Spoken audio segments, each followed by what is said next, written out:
একটা নিখুঁত গোল আকৃতির শহর, যা ছিল ইসলামী সাম্রাজ্যের রাজধানী এবং প্রাচীন বিজ্ঞান ও গণিতের সূতিকাগার, যেখানে 3টি দেয়াল ঘিরেছিল সবুজ গম্বুজওয়ালা একটি প্রাসাদকে। শহরটির নাম বাগদাদ, ইরাকের রাজধানী।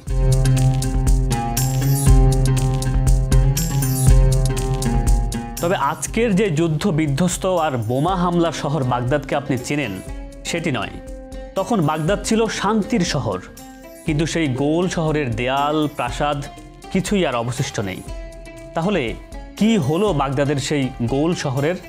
অদ্ভুত ব্যাপার হলো, এই গোল শহরের গল্প এতটাই বিখ্যাত যে এর ছবি, কনস্ট্রাকশন, মাইনক্রাফট সবই আপনি পাবেন, কিন্তু এর অস্তিত্বের কোনো প্রত্নতাত্ত্বিক প্রমাণ আপনি পাবেন না।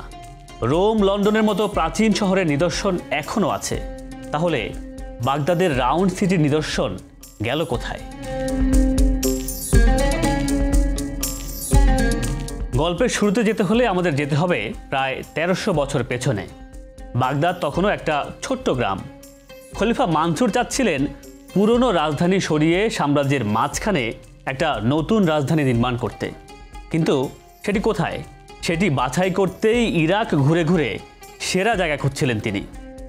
টাইগ্রিস নদী ধরে নৌকা চালাতে চালাতে এক পর্যায়ে তিনি বাগদাদ গ্রামে এসে থামলেন। জায়গাটি তার বেশ পছন্দ হলো, কারণ এখানে টাইগ্রিস নদী দিয়ে জাহাজ ভর্তি মালপত্র আসে, সহজ হবে চীনের সঙ্গে যোগাযোগ, এবং আরও আছে ইউফ্রেটিস, যা দিয়ে সিরিয়া থেকে পণ্য আসে। সব কিছু বিবেচনায় তিনি বেছে নেন বাগদাদকে। এরপর ছাই দিয়ে শহরের নকশা আঁকেন। সেই নকশায় ছিল 2টি বৃত্ত আর 4টি বিশাল আকৃতির গেট।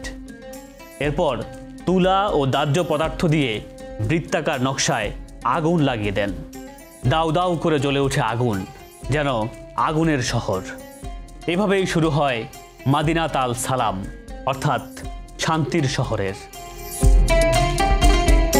ধীরে ধীরে বাড়তে থাকে জনসংখ্যা।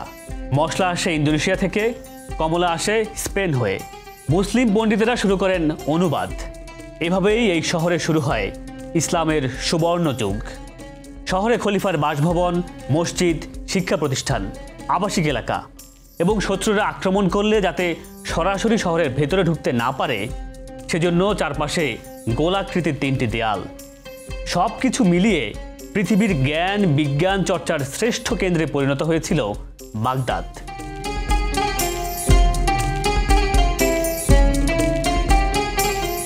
কিন্তু কিভাবে হারালো সেই গোল শহর বাগদাদ? 1258 সালে দুর্ধর্ষ মঙ্গল নেতা চেঙ্গিস খানের পুত্র হালাকু খান আক্রমণ করে শহরটিকে ধ্বংসস্তূপে পরিণত করেন। সেই আক্রমণে শুধু শহরটি ধ্বংস হয়নি, ধ্বংস হয়েছে এক সমৃদ্ধ প্রাচীন সভ্যতা এবং প্রাণ হারিয়েছে অগণিত মানুষ, যার মধ্য দিয়ে আব্বাসীয় খিলাফতের পতন ঘটে। বদলে যায় শান্তির শহর বাগদাদ। ধীরে ধীরে রাউন্ড সিটি ছড়িয়ে পড়ে দেয়ালের বাইরে। পুরনো আদল ভেঙে গড়ে ওঠে নতুন বাগদাদ।